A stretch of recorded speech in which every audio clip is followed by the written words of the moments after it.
মুমিনা অতি মূল্যবান কথা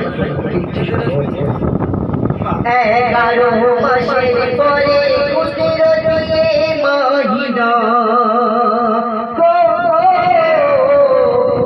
11 মাসের পরে কুদরতি মহিনা করলে ইবাদত এ মাসে ঝরাই গুনাহ এ মাসেরই ফজিলত ওসিলায় পাবে নাজাত এ মাসেরই ওসিলায় ফজিলত পাবে নাজাত পাবে মাথাটা মুছে ভরবে কি রবানা শোনো মুমিন মুমিনা এলো রমজান মহিনা রহমতের তোফানি এলো খুশির খজানা